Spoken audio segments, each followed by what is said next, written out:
हुआ क्या कि जब मोदी जी की सरकार आई, ये जितनी भी चीजें थी चीमा साहब, ये होगी फ्रैक्टिफाई इनटू रियलिटी। पहले कॉन्सेप्ट था, उन्हें वो समर्थन नहीं मिला, यूपीए से, मनमोहन सिंह जी की सरकार थी, वो समर्थन नहीं मिला। तो मोदी जी के आने के बाद अगर आप देखेंगे, एकदम जापान का इन्वेस्टमेंट इंडिया में बढ़ता है, करीब 1.5 गुना से 1.7 times it has increase. Japan की करीब 9,000 से 15,000 के बीच कंपनियां अभी इंडिया में काम कर रही है।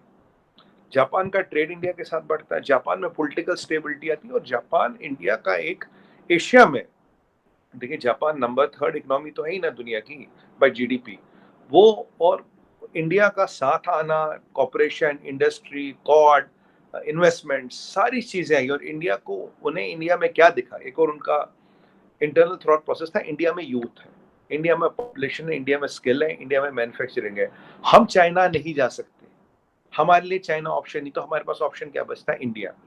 तो उनकी अगर आप देखिए, मारुति, हमारे यहाँ बहुत फेमस कार है मारुति सुजुकी, तो सदियों से चलती आ रही है। ऐसे कई सारे जापानीज कंपनियों के सक्सेसफुल वेंचर्स, और यहाँ बहुत जापानी रहते हैं, करीब 15 से या 25 एक हजार जापानी यहाँ रेजिडेंट वीजाज पे रहते हैं, जो यहाँ की कंपनियों के ऊपर बॉसेस वगैरह हैं जापानीज, जितने भी उनके एसेट्स हैं, इंडस्ट्रीज हैं, वो चलाते हैं। बहुत कंपनियां जापान की यहाँ साथ, तो छोटे यूनिट, बड़े यूनिट, और इंडिया की इकोनॉमी में घुल मिल गए, और पिछले 20-30 साल से बड़े खुश हैं यहाँ से, और पूरा इज्जत मिलता है उन्हें, पूरा एहतराम मिलता है। पर एबे साहब के आने के बाद ये एक दूसरी लेवल पे पहुंच गया, क्योंकि यहाँ मोदी जी आते हैं, यहाँ एबे साहब आते हैं, एबे साहब तो पहले आ गए थे खैर।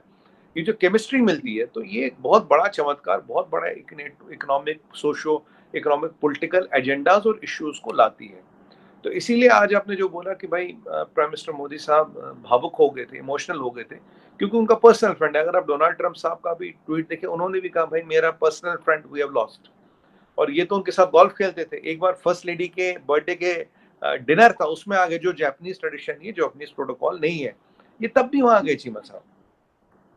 तो ये एक, और आज मुझे जो हैरानी होती है, अब यह अपर हाउस का इलेक्शन है संडे को, उसकी कैंपेनिंग कर रहे थे, आज फ्राइडे की बात है। तो ये जो आज शूटिंग हुई है, इसमें पॉलिटिकल एंगल हो सकता है, हमें नहीं पता, we can not rule out. अब ये जो बंदा था, ये एक्स नेवल डिफेंस का बंदा, naval defence is like navy but not navy, मतलब नेवल डिफेंस का बंदा था। अब चीमा साहब, यहाँ एक और चीज है, इसने ये शॉर्ट गन या जो हैंड गन टाइप थी, घर में बनाई थी, ये कोई ब्रांडेड या खरीदी नहीं है। जापान में ना ब्रांडेड मिलती है, ना खरीदना आप सकते ही नहीं, कुछ नहीं मिलता। अब इसने ये घर में बनाई, और इसका बिल्कुल निशाना उनके दिल पे था। He died because of a wound in the heart by profuse bleeding, मतलब ब्लीडिंग इतनी हो गई उससे उनकी डेथ हो गई। इसका नशीना भी सटीक था। इसने, तो ये pre planned, pre meditated conspiracy, ऐसा नहीं कि स्पर ऑफ द मोमेंट हो गया, हेट क्राइम, ऐसा कुछ नहीं है।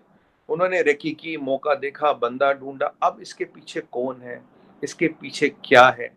और यहाँ हम देख रहे थे कि चाइना के सोशल मीडिया पे तो लोग बहुत खुश हैं, बहुत, मतलब वहाँ तो लिटरली अगर मैं बोलूँ ऐसा, वहाँ तो जश्न मनाया जा रहा है। ये जश्न चाइना में क्यों मनाया जा रहा है? चाइना का कोई स्टेटमेंट इसको लेके नहीं, जबकि काफी वर्ल्ड लीडर्स का स्टेटमेंट आया। और अब इन्होंने जब स्टेप डाउन किया था 2 साल पहले, हेल्थ रीजंस के किया था, अब आज मतलब ईश्वर की कृपा से ठीक लग रहे थे, स्पीच दे रहे थे, तो हेल्थ भी इनकी ठीक हो रही थी। दुनिया को जो इंडो पैसिफिक का विजन है, वो शिंजो एब ने दिया था कि भाई ये देखो क्या होने वाला है। जी, आप क्या समझते हैं चाइना को इससे क्या एडवांटेज होगा, या आप समझते हैं कि नहीं ये एक एडवांटेज वाली कोई बात नहीं है, एक लीडर गया है और हो सकता है कि उनकी जो पार्टी लिबरल डेमोक्रेटिक पार्टी है वो इसी तरह काम करती रहेगी। आप क्या समझिए चाइनीज पर्सपेक्टिव को, चाइना को आप कैसे देखते हैं? How China, president Xi Jinping इसको किस तरह देख रहे होंगे? देखिए चीमा साहब, 3 फैक्टर है इसके। पहला फैक्टर तो चाइनीज सोशल मीडिया, जो उनके इन हाउस वेबसाइट बीबो वगैरह जो भी है, पता नहीं लीबो बीबो जो भी नाम रखा उसका, उसमें लोग खुशियां मना रहे हैं। मुझे समझ नहीं आता कि ये कैसी सभ्यता, कैसी सिविलाइजेशन है, कहीं का कोई आदमी मरता है तो आप उस पर खुशियां मनाते हो। पहली बात, चलिए कोई बात नहीं, उनकी मर्जी है, कुछ भी कर सकते हैं। दूसरी बात, एक जियो पॉलिटिक्स में कॉन्सेप्ट है last island chain. Last island chain में ताइवान आता है और जापान आता है, ताइवान जापान आता है। अगर ताइवान और जापान गिरता है तो पीएलए की navy will be in Pacific. अभी आप उनको साउथ चाइना सी में कंटेन कर लेते हो, अपने एयरक्राफ्ट कैरियर भेज के, स्टेट ऑफ ताइवान से हमने कहा कैरियर लगा रखा, तो चाइना पीएलए का जो नेवी है is contained in the South China Sea. South China Sea में China can not afford a fiasco, because उसका ट्रेड और ऑयल वहीं से आता है, ठीक है। 3 ट्रिलियन का एक्सपोर्ट है, सारा ट्रेड वहीं से रूट होता है। और ऑयल जिस पे चाइना चलता है, ऑयल इंपोर्ट्स का रास्ता वही है, क्योंकि चाइना के नीचे केवल समुद्र, ऊपर तो कहीं है नहीं।